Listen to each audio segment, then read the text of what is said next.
sua obra Géométrie 1637, René Descartes formalizou o conceito de sistema de coordenadas. Embora esse conceito esteja associado ao nome de Descartes, outros matemáticos já haviam utilizado. O principal objetivo de um sistema de coordenadas é determinar um ponto através de um conjunto de informações. Para se determinar um ponto de um plano, podemos fixar nesse plano dois eixos reais, OX e OY, perpendiculares entre si ao ponto O. Esse sistema de eixos é conhecido como sistema cartesiano ortogonal de coordenadas. Olá, turminha, tudo bem com vocês? Hoje vamos ver juntos um tema muito importante. O tema é Introdução às Funções. O que nós entendemos por introdução às funções? Temos que lembrar que até hoje já vimos muitas funções e muitos exemplos de funções. Porém, agora temos que definir bem o conceito de funções para que não haja dúvida na resolução de qualquer problema daqui em diante. Vamos esmiuçar essa aula e dividir ela em várias partes, começando pelo plano cartesiano. Por que eu preciso do plano cartesiano? O plano cartesiano, ele é extremamente importante para mim, para que eu possa fazer os gráficos em cima dele. Porém, esse plano cartesiano, ele não é somente o necessário para que eu estude funções. Eu tenho que observar o plano cartesiano no intuito de saber como vou fazer o gráfico. Porém, somente ele não me satisfaz em relação às funções. Temos, então, nesse plano cartesiano, o que nós chamamos de sistema de coordenadas cartesianas. Por que sistemas de coordenadas cartesianas?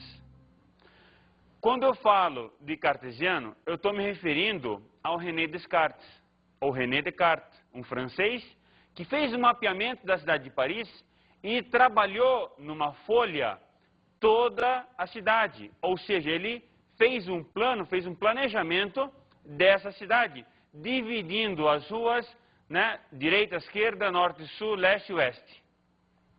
Para nós, o que interessa é trabalhar os eixos. Então, vamos pegar esse sistema cartesiano em homenagem a René Descartes e trabalhar da seguinte forma.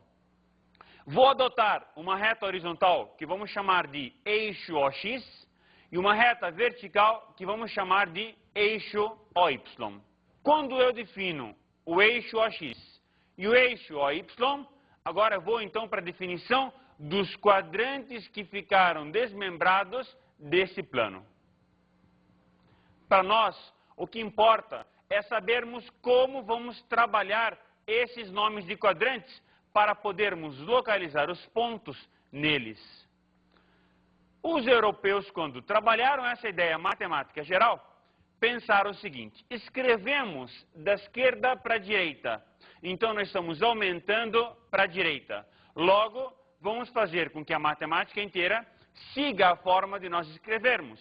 Ou seja, da esquerda para a direita vai ser a parte positiva.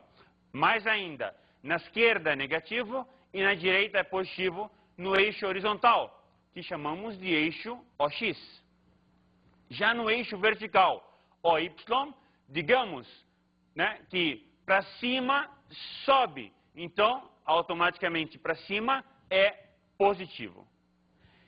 Se eu vou dividir agora em 4 quadrantes, eu tenho que dar nome a esses 4 quadrantes. Como vamos então dar esses nomes? Vamos pensar como os europeus: positivo para a direita, positivo para cima. Essa parte vai ser chamada de primeiro quadrante. E agora o segundo quadrante, como é que vai ser? No sentido anti-horário. Eu estou começando lá em cima, positivo, eu vou descer agora, logo vai surgir agora a ideia do sentido anti-horário.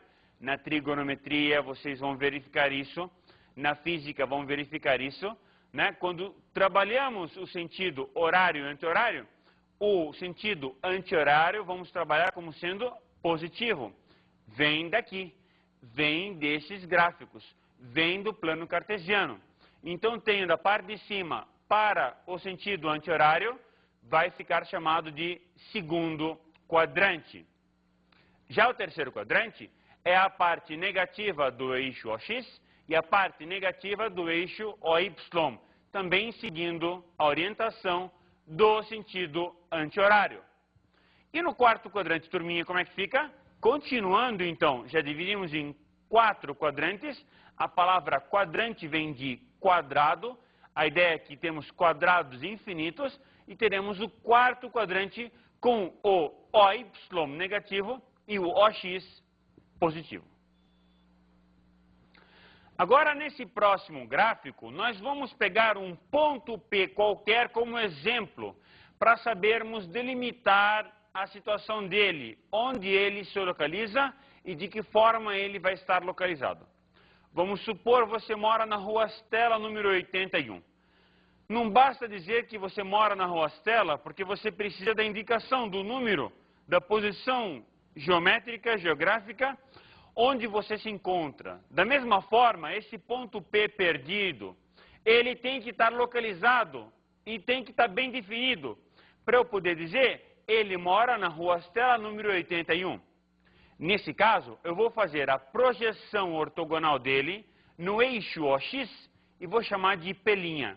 E vamos fazer a projeção ortogonal desse ponto P no eixo OY, que é o eixo vertical, e vamos chamar de P duas linhas, ou P aspas. Observem comigo que esse ponto P, ele basta ser indicado por 2 números para que realmente possamos localizá-lo. Dessa forma, eu preciso então de exemplos para poder dizer para vocês, olha, esse ponto P está localizado assim e assado. Para isso, vamos precisar introduzir para vocês par ordenado. O que é um par ordenado? Par de 2, um casal, ordenado em ordem, ou seja, é uma sequência, gente. Se é uma sequência, preciso ter o primeiro e preciso ter o segundo. Este primeiro vai ser definido para a gente como sendo a parte da horizontal. E o segundo vai ser definido como sendo a parte da vertical. Eu costumo dizer para os meus alunos o seguinte, que quem vem primeiro, a parte do chão ou a parte da vertical que está em pé? É óbvio que a parte do chão, porque para que a parte que fica em pé, ela precisa do apoio do chão. Ou seja, se o chão vem primeiro, a horizontal sempre vem primeiro. Então, na parte do par ordenado, eu vou sempre representar o X em primeiro lugar. Nunca mais vou esquecer disso. E aí, se a parte horizontal é representada por X em primeiro lugar, a parte vertical é representada por Y em segundo lugar. Eles juntos formam um par ordenado que vão dizer para mim o endereço de um ponto qualquer no plano cartesiano. Vamos pegar esse mesmo exemplo com x e y. Entre parênteses, então vamos voltar. Os matemáticos europeus, quando pegaram e colocaram entre parênteses, disseram, olha, os parênteses vão significar par ordenado. Ou seja, tudo que eu coloco dentro dos parênteses significa uma ordem. Então, x, y igual a 5,4. Entre parênteses, x e y, entre parênteses, 5 e 4. Dessa forma, x igual a 5 e y igual a 4. Tem uma ordem, tem uma sequência, você precisa seguir esta sequência. Você não pode dizer que x é 4 e y é 5. Você tem que, por obrigação, dizer x é 5 e y é igual a 4 por causa da ordem desse par ordenado. Então, vamos supor que esse par ordenado seja representado no gráfico. Como vai ficar, então? Nesse gráfico nosso, OX é a horizontal e OY é a vertical. Então, esse ponto P, que é 5 e 4, representado no gráfico, vai ficar da seguinte forma. O X do ponto P é 5 na horizontal, vou traçar uma vertical, ele está localizado nesse endereço. Ele está na rua número 5. Porém, a rua número 5 tem muitos endereços, tem muitos números. Eu preciso de mais um ponto para dizer onde realmente está localizado este par ordenado. Então, outro número que eu vou pegar para poder dizer onde está localizado o par ordenado é o número 4, que é o y igual a 4. Desta forma, como é que fica no gráfico? Fica x igual a 5 e y igual a 4. Se x igual a 5 e y igual a 4, então no gráfico vai ficar o ponto P no primeiro quadrante, onde o x igual a 5 e o y igual a 4. Gente, outros nomes que nós usamos também no lugar de x e y são abscissa e ordenada. Vamos verificar por quê. A abscissa na Europa, ou os matemáticos europeus, definiram como quem antecede, né? Então a ideia da antecedência, quem vem antes. Então a abscissa, quem vem antes. O x vem antes, a parte horizontal vem antes. Brincando na matemática, nós falamos a abscissa, né? A abscissa, x, então x ele é a abscissa. Já o y é a ordenada, quem vem depois, ela vem na ordem depois, então nunca vamos confundir. Quem está na horizontal é a abscissa, é o x, é a horizontal. Quem está na vertical é a ordenada, está mandada, segue ordens, vem depois. Para então continuarmos com a ideia de introdução às funções, precisamos definir produto cartesiano. Então, o que é um produto cartesiano? Produto de multiplicação cartesiano, que eu vou estar usando a ideia do Descartes, a ideia do gráfico. Podemos fazer o produto cartesiano entre quaisquer dois conjuntos. Não precisam esses dois conjuntos estarem grandes ou gigantes. Pode ser quaisquer dois conjuntos. Conjunto com um número e conjunto com outro número. Ou conjunto com uma letra e conjunto com outra letra. Ou conjunto com muitas letras e outro conjunto com muitos números. O importante é que tenhamos dois conjuntos. Um conjunto fazendo produto com um outro conjunto. Quem vai ser o filhote desse produto cartesiano? Vão ser os pares ordenados. Então, A vezes B, quando eu falo A vezes B, quando eu falo na álgebra A vezes B, quando eu pego e multiplico dois números ou duas letras, o resultado é simples. Só que é importante a gente salientar que o produto cartesiano não é simplesmente o resultado numérico, não é o número que vai surgir, mas sim o quê? Uma representação que vai estar estabelecida através dos pares ordenados que vão nascer desse produto. Então, quando eu multiplico A vezes B, vai nascer o quê? Um monte de filhotinhos, cada filhote vai se chamar de par ordenado, onde o x e o y, ou seja, o primeiro e o segundo, estão na ordem que multiplicamos o A e o B.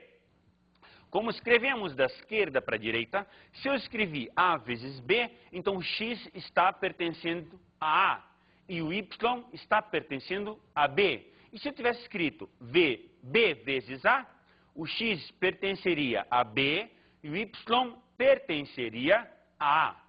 Vamos ficar neste nosso exemplo. A vezes B. O que significa para a gente na matemática? Significa monte de pares ordenados, onde cada par ordenado, a abscissa dele, o x dele, pertence ao primeiro conjunto, que é o A. E a ordenada dele, o y dele, pertence ao segundo conjunto, que é o B. Dá para resolver um exercício só para ver se clareia a ideia? Vamos pegar então um conjunto A, que na verdade vai ter infinitos números do intervalo fechado, número 2 até o número